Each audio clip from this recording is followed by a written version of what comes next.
Today I thought I'd do a quick video with my first impression of my new sCharger-5 solar charger from Suntactics. It is a 5-watt panel that's capable of charging an iPhone and an iPad. So as I've started to collect gear, I've started to upgrade my gear and get some really good stuff. I've got an underquilt here. This is just the bag, but I got that from Jack's Are Better, so I talked to Jack and took care of that. Brandon over at War Bonnet, we got set up with the Superfly. And actually, my wife talked to Evan over at Black Rock Gear and fixed me up with this hat. And the thing about all these is they're all cottage industries. They're all small businesses that are making good, high-quality gear that's going to last a really long time. Well, Dan, I think you pronounce it Sala, Dan Sala, over at Suntactics. I have talked to him quite a bit trying to choose which panel that I wanted to get. I looked at several panels. I've been kind of holding off waiting for the new Suntactics 8, which is an 8-watt panel. But in the end, I'm an ultralight hiker, and I decided that it wasn't worth it for me to go up to the 8 watts due to the size and the weight. But it's absolutely an excellent panel as well. This is the normal Suntactics sCharger-5. As you can see, it comes with a little manual and quick start guide. And it looks like this. Nice, well built. It's laminated in this plastic material, so it's fairly water resistant, and it looks like it's going to hold up for a long time. Got the small charge circuitry here. There's a USB port, single USB port on the top, and a little green light comes on when it's starting to get some sun. Now, one thing I liked about the sCharger 8 when I saw the initial pictures was that it had some grommets on it. And so I said, hey, Dan, what about those grommets? And he said, no problem, I can put you some on the sCharger-5. And that's what you get when you order from a good cottage industry manufacturer. They'll help you out with some things when you're looking for something just a little bit special. Now, you'll see a lot of these little solar panels have some type of connectors on it. I put just playing around some little S-beaners or just a small little Jack's Are Better beaner just to play around with it. A lot of people do that and say, oh, you attach them to the back of your pack. Well, you're really probably not going to get much going on the back of your pack. I really wanted these so that I could hang it places, attach it up to places if I want to put it up on a tree or maybe on my hammock, on the top of my tarp somewhere where I get some better sun. It just gives me just a little bit better of options on what I can do. And it didn't add any weight, really. I think I weighed these two panels, and the grommets added 2 grams. So I'm assuming some of the material came out and those grommets went in.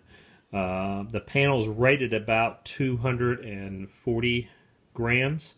I think it came in about 246, something like that. Just a little bit over, but not much. Pretty close to it. The Suntactics 8 is 112 grams. So again, for some folks, perfect, and it's a nice panel. I just didn't want the extra space. I also looked at a Goal Zero Nomad 7, which is about less than half the price, and an Instapark 10. Nomad 7 obviously being 7 watts, and the Instapark 10 claiming to be 10 watts. I actually played with the Nomad 7. I know they've come out with a version 2, so maybe it's better.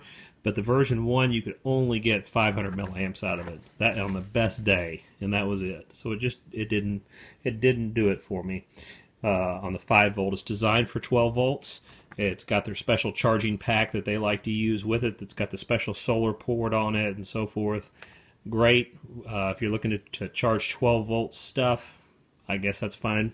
Same thing with the Instapark 10. You're not going to get near 10 watts out of it, and it's 3, almost 4 times the weight.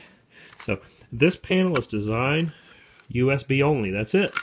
It's designed to charge 5 volt devices that are powered by USB. It doesn't take the 12 volts and can regulate them down to 5. When you do that, you generate heat and lose power.